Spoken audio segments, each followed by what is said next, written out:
Hi, I'm Karen Krossing, author for kids and teens.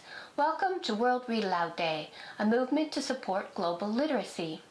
To celebrate the power of story, I'll be reading from my middle grade fantasy novel titled Bog. In Bog, a cave troll with a grudge against humans embarks on a quest into human territory after his father is turned to stone. You can think of it as a book about tolerance featuring trolls. Chapter 1. Stone. Bog smelled the humans from across the lake.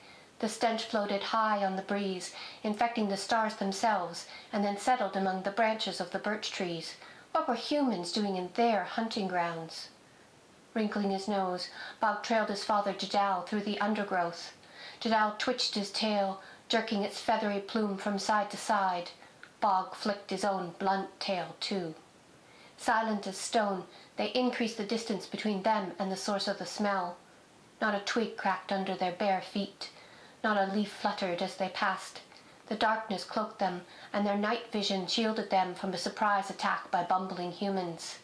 "Never hunt a human, Bog." Jadal's growl was barely audible. Bog nodded at the familiar lesson. "They're not even good enough for the stew pot," he whispered. They trekked through the forest under the canopy of stars that winked off and on through the trees. When a flying squirrel glided onto a nearby branch, Bog crouched, ready to spring. He could already smell roasted squirrel turning on a spit. "Leave it," Jadal grunted. "They're still too close." Bog's stomach grumbled, but he obeyed. They walked until the moon rose above the treetops. It was half full, gleaming silver against a deep purple sky. "Why are they here?" Bog asked once they were far enough away from the weak human ears. "I thought they slept at night." Jadal scowled. "Who knows?" He led Bog toward a colossal rock formation, Emir's bones rising out of the earth. In a darkened hollow on the eastern side, Jadal stopped, lowering his rucksack. "Humans aren't very smart, so much of what they do doesn't make sense." He pulled out a jug of broth, uncorked it, and hoisted it to his lips. Even in the shadows, Jadal's grey pelt was magnificent, his prodigious nose impressive. Bog glanced down at his own leathery hide that showed through his patchy grey fur. With a blunt nose and no fur on his hands, face, or feet, he wasn't much of a troll, although he tried to be a good son. Jadal passed the jug to Bog. "I used to believe trolls and humans could live in peace, even after a human killed my father. But no more." Jadal had never talked about peace before. "What happened?" asked Bog. "I trusted a human one foolish time." Jadal's eyes became unfocused, as if he were recalling some distant memory from the black undergrowth of his mind. "Which human?" Bog prodded for more. Jadal waved his question away. "Once they get your scent, humans will hound you." "Because they only cause trouble?" Bog took a swig and then recorked the jug.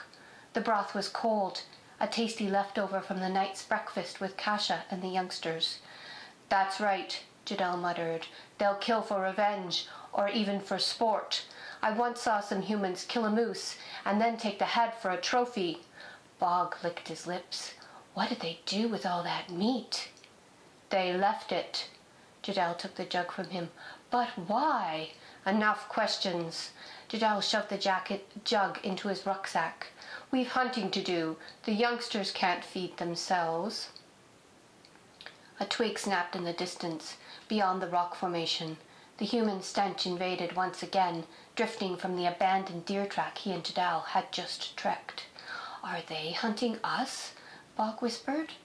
Jadal wiggled his ears intently. "If these humans want a trail to follow, we'll give them one." He headed away from the cave where Kasha and the youngsters would be going about their chores, unsuspecting. "Break branches, Bog. Step heavy. Make it easy for them to track us," Jadal ordered, not bothering to lower his voice. "It's going to be a long walk for those humans." "For us too," thought Bog. But he said nothing.